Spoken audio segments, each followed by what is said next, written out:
Ngelihat proporsi ekonomi negara-negara anggotanya, saat ini perekonomian negara anggota BRICS tuh mencakup lebih dari 32% perekonomian dunia loh.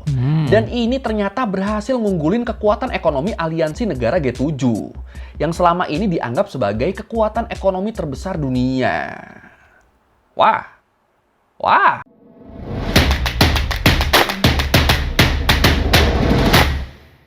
Bismillahirrahmanirrahim. Assalamualaikum warahmatullahi wabarakatuh dan selamat sejahtera. Selamat kembali lagi ke channel Syahrir Darajat. Terima kasih kepada teman-teman yang telah subscribe pada channel ini. Kepada teman-teman yang baru jumpa channel ini, mohon untuk tekan butang subscribe dan juga butang loceng.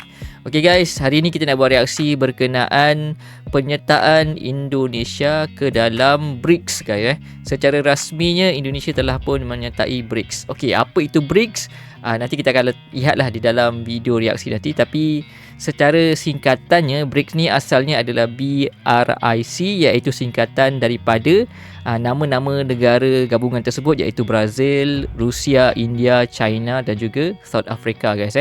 Dan untuk makluman, buat masa sekarang ni negara BRICS ni bukanlah daripada 5 negara ini saja. Permulaannya 5 negara dan sekarang ini telah pun menjadi 9. Kalau Indonesia secara rasminya dia menjadi 10 guys. Dan mungkin Malaysia juga akan menyertai gabungan ini guys. Jadi kita nak react kepada satu video berkenaan dengan BRICS ini. Mari kita react kepada video ni guys. Let's go. Bismillahirrahmanirrahim. Dan ini ternyata berhasil ngunggulin kekuatan ekonomi aliansi negara G7. I did announce that G7 guys. when I become president of Indonesia, I will bring Indonesia to join BRICS. Nah, dengan Cina dan Indonesia ada di satu aliansi, ada di satu kubu, ada di satu organisasi, otomatis barang Cina jadi bakal lebih gampang masuk ke kita dong. Kita bahas yang lagi rame nih. Gue yakin lu pasti udah tahu lah berita ini. Berita soal Indonesia yang baru aja resmi join BRICS. Bener-bener langsung rame tuh pas beritanya keluar. Banyak yang pro tapi nggak sedikit juga yang kontra. Apalagi keputusan Indonesia buat join BRICS ini tuh kan dilakukan setelah Donald Trump kepilih jadi presiden Amerika kan. Dan nggak lama setelah Trump ngeluarin statement kalau dia bakal nerapin tarif tambahan buat negara-negara BRICS yang mau jualan di Amerika. Amerika ngancam gitu, sama Indonesia malah kayak ditantangin. Beneran join BRICS kita. Wah. Tapi kenapa ya Indonesia akhirnya mutusin buat join aliansi ini? Dan kira-kira dengan adanya ancaman dari Donald Trump tadi, apa nih untung ruginya dengan Indonesia join BRICS ini? Ya udah kalau gitu, ayo langsung aja kita bahas apa yang bakal terjadi setelah Indonesia resmi join BRICS. Untungnya apa, ruginya apa nih kira-kira? Di Learning by Googling. Learning by Googling. Mantap channel ni. Jangan lupa untuk subscribe guys. Buat yang mungkin belum tahu apa itu BRICS, lu ntar bisa tonton di video gue yang ini ya. Ada Marketing di awal. Dan kalau kita ngomongin Indonesia yang akhirnya join BRICS, sebenarnya ini gue nggak kaget-kaget banget sih. Soalnya dari beberapa bulan yang lalu, pemerintah Indonesia tuh kan udah ngasih sinyal ya. Udah ngasih tanda-tanda kalau Indonesia tuh emang ada ketertarikan buat join BRICS. Kalau lu ingat, di bulan Oktober 2024 kemarin, Menteri Luar Negeri kita, Bapak Sugiono, Bapak ya, bukan kakek ya. Bapak Sugiono tuh beliau datang ke KTT BRICS yang diadain di Kazan, Rusia. Dan di situ beliau nyampein langsung kalau Indonesia tuh tertarik buat join BRICS. Waktu itu bahkan sempat ada rumor yang bilang kalau Indonesia tuh udah masuk keanggotaan BRICS. Dan nama Indonesia udah dicetak di mata uang baru yang rencananya bakal dirilis sama negara-negara anggota BRICS. Ya walaupun akhirnya kabar ini tuh terbukti nggak bener ya. Nggak ada tuh mata uang BRICS tuh sampai saat ini nggak ada. Itu tuh jatuhnya tuh mata uang fan-made yang dibikin sama salah satu peserta terus dikasih lihat ke Putin. Terus Putin megang uangnya sambil ketawa dan foto Putin yang megang uang inilah yang akhirnya dipelintir segala macem. Jadi berita-berita yang sempat beredar waktu itu yang bilang kalau ini nih adalah desain mata uang BRICS, ini nih nggak bener ya. Belum ada desainnya tuh sampai sekarang belum ada, belum pernah dipublish. Tapi di luar hoax mata uang BRICS ini, dari statementnya Pak Menlu tadi tuh emang udah ngeliatin keinginan pemerintah Indonesia sekarang buat join sama BRICS. Kalau menurut pidato yang disampaikan sama Sugiono, sama Pak Menlu kita waktu hadir di KTT BRICS di Kazan itu, dia bilang Indonesia tuh tertarik gabung sama BRICS karena pengen ngedorong kepentingan negara-negara di bagian bumi selatan. Dan pengen ikut berkontribusi dalam memelihara ketertiban dunia. Berasa pedenya dia Indonesia ya. Indonesia had previously expressed its desire to join the bloc, citing efforts to strengthen emerging countries and further the interests of the so-called Global South. Dan di sini walaupun kedengarannya Indonesia tuh kayak yang ngebet banget, tapi sebenarnya Indonesia tuh udah ditawarin duluan loh buat join BRICS dari beberapa tahun sebelumnya. Kalau menurut Kompas, Indonesia tuh udah direkomendasikan buat join BRICS dari tahun 2023 atas usulan dari para menlu negara-negara anggota BRICS. Jadi waktu itu BRICS tuh emang lagi pengen ngegedein aliansi mereka. Mereka pengen nambah anggota. Dan salah satu negara yang diincar buat join ya Indonesia. Bahkan Presiden Indonesia waktu itu, Pak Jokowi, beliau tuh sampai diundang loh buat ikutan KTT BRICS di Afrika Selatan. Cuma waktu itu setelahnya pemerintah Indonesia tuh ngeluarin statement yang bilang kalau mereka belum tertarik. Ya masih nimbang-nimbang untung ruginya lah kalau kata Menlu saat itu, kata Bu Retno Marsudi. Nah terus kalau menurut CNBC, setelah pemilu, setelah Indonesia punya presiden dan kabinet yang baru tuh tawaran BRICS tadi dapat sambutan baik.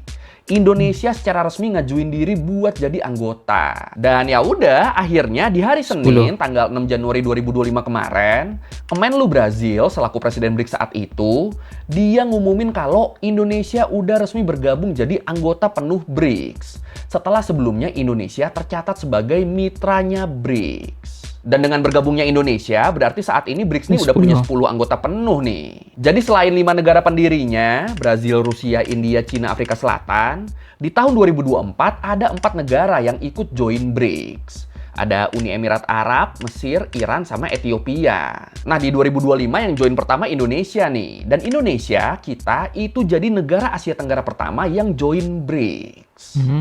Mantap, mantap, mantap, mantap, mantap. The BRICS membership has been on President Prabowo's list of targets for more than a decade. In 2014, when I started my attempts at running for president of Indonesia, I did announce that when I become president of Indonesia, I will bring Indonesia to join BRICS. Nah, kalau menurut statement resmi dari Kementerian Luar Negeri Indonesia, keputusan buat join BRICS ini tuh merupakan langkah strategis buat ningkatin kolaborasi dan kerjasama dengan negara berkembang lainnya. Terus pemerintah juga nyebut kalau bergabungnya Indonesia dengan BRICS tuh bakal ngedorong kerjasama di bidang ketahanan pangan, teknologi, pembangunan berkelanjutan, dan penyelesaian tantangan global. Kayak misalnya krisis iklim. Terus selain itu kalau menurut Ketua Dewan Nasional, Bapak Luhut Binsar Panjaitan, beliau bilang, keputusan Indonesia buat join BRICS tuh adalah bukti kalau Indonesia tuh punya kebebasan buat berteman dengan negara mana aja. Nggak harus terpaku, apalagi didikte sama satu negara. Iya. Oke, sekarang kita bahas kira-kira apa nih untung ruginya Indonesia dengan join BRICS. Apalagi kan salah satu faktor yang bikin berita Indonesia join BRICS tuh jadi rame soalnya banyak yang beranggapan kalau dengan masuknya Indonesia ke BRICS itu tuh cuma bakal ngasih dampak buruk buat perekonomian Indonesia. Soalnya kita jadi dimusuhin sama Trump. Banyak yang mikirnya gitu tuh. Tapi apa benar begitu? Dan setelah gue baca-baca ternyata ada kok potensi keuntungan dengan kita join jadi anggota BRICS. Nih, kalau menurut Opung Luhut tadi, beliau bilang keputusan Indonesia buat join BRICS tuh bisa banget ngebawa keuntungan buat Indonesia. Beliau nyebut dengan bergabungnya Indonesia ke BRICS, itu cakupan pasar Indonesia di luar negeri tuh malah jadi makin luas loh. Terus selain itu, kalau menurut Nailul Huda, Direktur Ekonomi Selios, Center of Economic and Law Studies, dia bilang, bergabungnya Indonesia dengan BRICS tuh bisa ngasih potensi besar buat Indonesia. Soalnya saat ini keanggotaan BRICS tuh mencakup negara Timur Tengah juga kan. Nah, keberadaan negara Timur Tengah di situ tuh sejalan dengan niat ekspansi Indonesia yang emang pengen menyasar pasar kawasan tersebut. Jadi emang udah ngincar Timur Tengah nih Indonesia nih. Makanya diyakini dengan kita join BRICS, pasar yang diincar tuh bakal lebih gampang tuh didapetinnya tuh. Amin, amin, amin, amin, amin. There's also an aspiration on the part of Middle East countries that BRICS will continue to play a constructive role in promoting peace, stability, and reconciliation in the region. Terus selain itu, kalau kita ngelihat proporsi ekonomi negara-negara anggotanya, saat ini perekonomian negara anggota BRICS tuh mencakup lebih dari 32% perekonomian dunia loh. Dan ini ternyata berhasil ngunggulin kekuatan ekonomi aliansi negara G7, yang selama ini dianggap sebagai kekuatan ekonomi terbesar dunia. Wah. Dan gilanya proporsi 32% ini tuh cuma dihitung dari 5 negara pionirnya ya, belum ditambah sama 5 negara yang baru join di tahun 2024 sama 2025. Dan ya otomatis kalau ditambah sama negara-negara yang baru join, ya berarti kekuatan ekonomi BRICS ini bisa jadi jauh lebih dominan lagi dong. Makanya terkait ini, Nailul Huda juga nyebut kalau bergabungnya Indonesia ke BRICS tuh bisa jadi momentum buat Indonesia lepas dari pasar tradisional. Kayak lepas dari Amerika atau Eropa. Apalagi beberapa tahun ke belakang kan Indonesia sama Eropa tuh kan emang beberapa kali terlibat perselisihan terkait kebijakan ekspornya Indonesia. Jadi ya dengan join BRICS, Indonesia jadi punya pasar potensial yang baru nih. Kita jadi nggak usah takut lagi kalau ada gesekan sama Eropa atau Amerika. Terus selain itu, kalau menurut Yusuf Randy Manilet, ekonom dari Core Indonesia, dia bilang dengan join sama BRICS, Indonesia tuh jadi bisa dapat bantuan pendanaan pembangunan infrastruktur lewat New Development Bank. Lewat sebuah bank pengembangan multilateral yang dikembangin sama negara-negara BRICS. Wow. Dan pastinya dengan kekuatan ekonomi negara-negara BRICS yang makin dominan, Indonesia yang udah jadi anggota penuh, itu jadi bisa punya posisi tawar yang lebih kuat dalam tata kelola ekonomi global. Positioning kita bisa lebih mantap nih jadinya nih. Ini kalau gini terdengar sangat menjanjikan ya dengan join BRICS ini ya. Wah. Indonesia's Foreign Affairs Ministry said the newly minted membership, which it called an achievement, reflects the country's increasing active role in global issues, as well as its commitment to strengthening multilateral cooperation to realize a more inclusive and equitable global order. Nah itu tadi potensi untungnya, sekarang kita bahas potensi ruginya. Kerugian apa aja nih yang kira-kira bakal terjadi dengan bergabungnya Indonesia ke BRICS? Ya lo mungkin udah denger lah kalau Presiden Amerika yang baru kepilih, Donald Trump, itu kan baru ngeluarin semacam ultimatum gitu ya. Trump ngancem bakal nerapin tarif yang sangat tinggi buat barang-barang impor dari negara-negara anggota BRICS. Kalau rencana pembuatan mata uang BRICS beneran direalisasikan. Ya kalau menurut gua sih dia takut ya. Kalau sampai ada mata uang BRICS kan pasti nilai dolar kan bakal turun kan. Nah dia tuh nggak mau kayak gitu tuh. Makanya dia jadi ngancem. Dia jadi ngeluarin ultimatum. Dan ya selain itu kita semua tahu lah. Trump tuh kan emang sensi banget ya sama BRICS ya. Khususnya sama Cina. Negara yang sampai bikin Trump mendeklarasikan perang dagang. Nah, dengan segitu sensinya Trump sama BRICS dan dengan bergabungnya Indonesia secara penuh di aliansi BRICS, hal ini jadi berpotensi bisa ngeganggu hubungan Indonesia sama Amerika. Padahal sampai saat ini kan Amerika tuh masih jadi salah satu pasar pentingnya Indonesia ya di perdagangan internasional. Nah, ini kalau sampai kita disensiin, kalau sampai kita dimusuhin, kita udah siap belum nih? Apalagi sebenarnya kan selain BRICS, Indonesia juga tuh lagi ngajuin diri buat jadi anggota OECD, Organization for Economic Cooperation and Development. Dan salah satu tujuan Indonesia ngajuin diri jadi anggota OECD ini adalah buat ningkatin kepercayaan investor asing buat investasi di Indonesia dan ngebantu pertumbuhan perekonomian Indonesia. Nah, banyak ahli berpendapat dengan bergabungnya Indonesia ke BRICS, ini tuh jadi bisa menghambat bergabungnya Indonesia ke OECD. Apalagi anggota OECD kan kebanyakan kan negara-negara barat kan, yang bisa dibilang adalah saingannya BRICS. Tapi kalau lu nih, kalau disuruh milih, kira-kira lu lebih milih yang mana nih? Join BRICS apa join OECD? Silakan komen. Russian President Vladimir Putin has highlighted the group's efforts to shift away from the US dollar. 65% of BRICS trade was done using members' local currencies. US President-elect Donald Trump has criticized the move and threatened 100% tariffs in response. 100%. Terus selain ancaman dari luar BRICS, sebenarnya ada juga nih potensi kerugian buat Indonesia yang justru berasal dari anggota BRICS-nya sendiri. Atau tepatnya dari Cina dan India. Iya, jadi kalau menurut CNN, pengalaman hubungan dagang Indonesia sama Cina dan India tuh ternyata nggak bagus-bagus amat loh. Dua negara ini nih, khususnya Cina, mereka tuh dikenal sebagai negara yang sering bikin banjir barang impor di Indonesia. Yang berujung ke rusaknya harga pasar dalam negeri. Nah, dengan Cina dan Indonesia ada di satu aliansi, ada di satu kubu, ada di satu organisasi, otomatis barang Cina jadi bakal lebih gampang masuk ke kita dong. Nah, ini ditakutkan bakal lebih ngerusak pasar dalam negeri kita nih kalau dibiarin gitu aja. Cuma terus terkait ini, para ahli sepakat kalau untung dan rugi bergabungnya Indonesia ke BRICS tuh lagi-lagi tergantung sama pemerintahnya. Semua potensi keuntungan tadi itu bakal jadi cuma sekedar potensi kalau pemerintah kita nggak bisa bikin kebijakan ekonomi ekonomi yang tepat. Jadi mau kita dekatnya sama Cina, mau kita dekatnya sama Amerika, kalau kita nggak bisa memaksimalkan kerjasamanya, ya kita nggak bakal dapat untung apa-apa endingnya. Dan begitu juga dengan resikonya. Jadi walaupun ada banyak resiko, tapi kalau pemerintah kita tuh bisa menekan resikonya lewat kebijakan yang tepat, bisa tetap ngebangun relasi yang baik sama negara-negara pesaing BRICS, ya resiko-resiko tadi tuh ya cuma akan jadi resiko aja, nggak akan jadi kerugian yang nyata. Tapi balik lagi, kalau pemerintahnya mampu. Ya mampu pasti mampu. Yakin saya, yakin. Dan terakhir, bergabungnya Indonesia jadi anggota BRICS tuh kemungkinan bisa berpengaruh ke situasi politik global loh. Ya kayak yang gue bilang tadi, dengan masuknya Indonesia, saat ini kan kekuatan ekonomi anggota BRICS tuh bisa dibilang jadi yang terbesar di dunia kan. Ditambah lagi dengan konflik yang lagi melanda Eropa, khususnya konflik di Ukraina. Nah itu tuh bener-bener ngasih pukulan yang hebat tuh buat perekonomian Eropa. Ngasih pukulan telak buat pihak barat. Makanya kalau menurut DW, konflik yang lagi terjadi di dunia belakangan ini tuh itu mulai ngebikin banyak negara mengalihkan perhatian mereka dari barat. Mereka mulai ngelirik potensi kekuatan baru. Yang dalam hal ini ya berarti BRICS nih.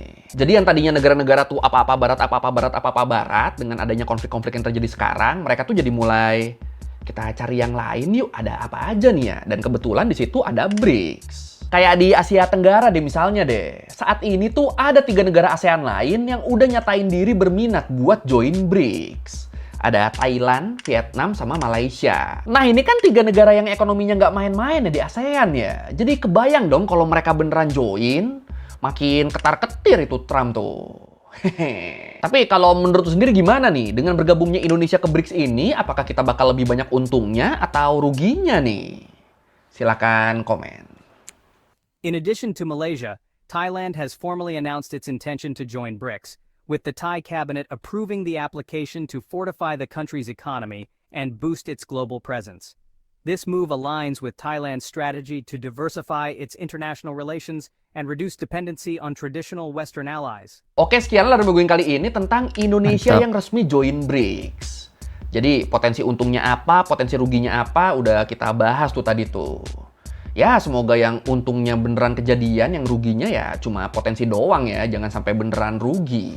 Ya, kalau lo merevisi kayak gue ada salah, atau lo mau nanya, atau lo nambahin dengan video, bisa tulis di komen, kita diskusi kayak biasa. Sekali lagi, thank you dan jangan lupa like, comment, subscribe. Bye. Alright guys, itu dia video daripada channel Sepulang Sekolah. Ini adalah video pertama aku buat reaksi kepada video dari channel ini. Sangat mantap sekali guys, walaupun learning by googling, tetapi itu adalah fakta-fakta yang didapati apabila kita rajin mencari guys. Dan apa pendapat teman-teman berkenaan dengan rasminya Indonesia bergabung dengan BRICS? Dalam video tadi telah pun dinyatakanlah kebaikan, keburukan, risikonya apa guys. Dan bagi pendapat aku sendiri, bergabung dengan BRICS ni, walaupun kemungkinan akan dikenakan kenaikan tarif 100% oleh Amerika Syarikat, kalau kita lihat daripada gabungan negara-negara BRICS sekarang yang mempunyai sekarang ini dah termasuk Indonesia sudah ada 10 keanggotaan, dan Malaysia, Thailand dan juga Vietnam mungkin bercadang akan join juga BRICS ni.